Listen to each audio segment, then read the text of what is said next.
आप सभी ने एक कहावत जरूर सुने होंगे कि हम हथियार छोड़े हैं मगर चलाना नहीं भूले हैं। दोस्तों, यह डायलॉग किसी फिल्मी अभिनेता का नहीं बल्कि एक डाकू का है। ऐसा शख्स जिसके नाम पे कभी दहशत और खौफ का इतिहास लिखा जाता था। बिहड़ों में दशकों तक जिसकी तूती बोलती थी, जी हाँ, हम बात कर रहे हैं पूर्व डाकू मलखान सिंह का। एक समय ऐसा था कि बिहार में आतंक का पर्याय रह चुके डाकू मलखान सिंह भले ही अपनी बंदूक छोड़ चुके थे, लेकिन पुलवामा हमले में इतने आहत हुए थे कि उन्होंने ऐलान किया कि सरकार यदि ये अनुमति दे तो हम पाकिस्तान को धूल चटा देंगे। मलखान सिंह की कहानी क्लासिक थी। निचली जाति का एक युवक जिसके बारे में कहा जाता था कि उसने आत्मसम्मान और आत्मरक्षा के लिए बंदूक उठाई, जो उस पर जुल्म ढाने वाले एक ऊंची जाति के जालिम व्यक्ति से बदला लेना चाहता था। राजस्थान के बिहड़ के डाकू मलखान सिंह की एक समय तूती बोलती थी। डाकू मलखान सिंह को डकैत का राजा कहा जाता था। मलखान सिंह को जो डाकू कहता था उसे वह मौत के घाट उतार देता था। मलखान सिंह को बागी कहलवाना पसंद था। दोस्तों, मलखान सिंह का जन्म भिंडे जिले के बिलाव गांव में हुआ था। मलखान सिंह का गांव के सरपंच कैलाश नारायण पंडित द्वारा मंदिर की जमीन पर अतिक्रमण को लेकर विवाद था। मंदिर की जमीन के विवाद पर ही मलखान सिंह को चंबल का डकैत बनना पड़ा था। गांव में कैलाश नारायण का दबदबा और गांव की 75% जमीन पर कैलाश नारायण के परिवार का कब्जा था। इसमें ज्यादातर जमीन गरीबों की छीनी हुई। कैलाश नारायण की पहुंच सरकार के मंत्रियों तक थी, इसलिए वह गांव में मनमानी करता था। उसे किसी का डर नहीं था। पुलिस भी उसके सामने सर झुकाती थी और उसके खिलाफ जो भी आवाज उठाता था उसका बुरा हाल हो जाता था। और इतना ही नहीं, उसकी पिटाई की जाती थी। यह बात गांव के 17 वर्षीय मलखान को बहुत बुरी लगती थी और इसका पुरजोर विरोध भी करता था।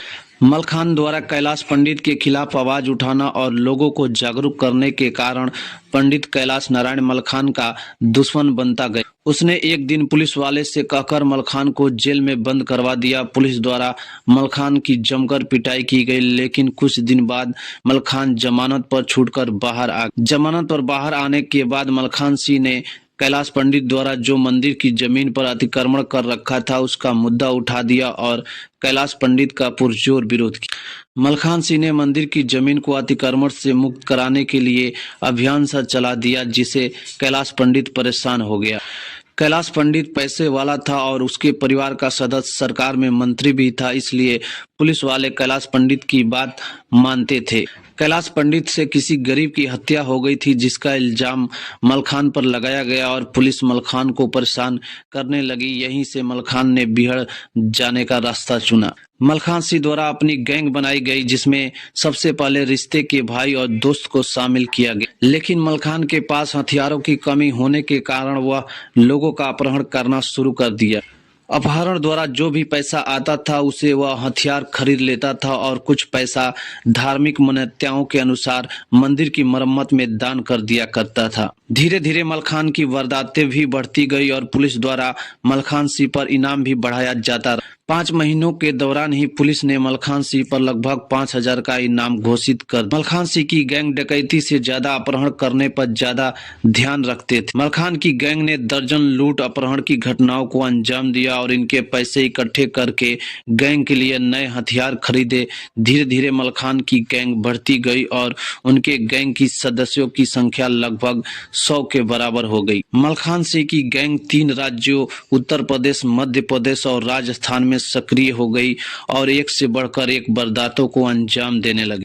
मलखान सिंह के पास एक समय ऐसा आया कि पुलिस से भी ज्यादा नए नए हथियार की भरमार हो गई। मलखान सिंह ने अपनी गैंग के लिए नए नियम कायदे बनाए जो अन्य डाकुओं से अलग। मलखान सिंह की गैंग के सदस्यों के लिए सबसे बड़ा नियम था कि कोई भी किसी महिला पर गंदी नजर नहीं डालेगा। मलखान सिंह ने क्षेत्र में फरमान जारी किया कि यदि कोई भी रेप करता है तो उसे चौराहे पर खड़ा करके गोली मार दी जाएगी। रेप के कई मामलों में मलखान ने ऐसा किया भी। इसके बाद चंबल के आसपास के इलाकों में रेप होने बंद हो गए। मलखान सिंह की गैंग के लोगों के पास अगर कोई भी महिला भी आ जाती तो महिला को देखकर गर्दन झुकाकर उसके पैर छूकर आगे बढ़ जाते थे। डाकू मलखान सिंह पर 1980 के दशक 94 से ज्यादा मामले दर्ज हो गए थे, जिसमें 17 मर्डर, 28 अपहरण और 19 मर्डर का प्रयास और 18 डकैती के मामले शामिल थे। डाकू मलखान सिंह ने 15 जून 1982 को मुख्यमंत्री के सामने सरेंडर कर दिया। 6 वर्ष जेल में रहा मलखान सिंह को 1989 में सभी मामलों में बरी करके जेल से रिहा कर दिया गया। इतना ही नहीं, मलखान सिंह को जेल से रिहा होने के बाद भी उत्तर प्रदेश, मध्य प्रदेश और राजस्थान के कई जिलों में मलखान सिंह की नाम की तूती बोलती। इसी वजह से राजनीतिक पार्टियां मलखान सिंह के संपर्क में आए और मलखान सिंह ने भारतीय जनता पार्टी के लिए चुनाव प्रचार भी किया और मलखान सिंह ने 2014 में कांग्रेस पार्टी को कोसा और बीजेपी को जिताने की अपील। दोस्तों, हमें कमेंट बॉक्स में कमेंट करके जरूर बताइएगा कि डकैत मलखान सिंह की कहानी आपको कैसी लगी।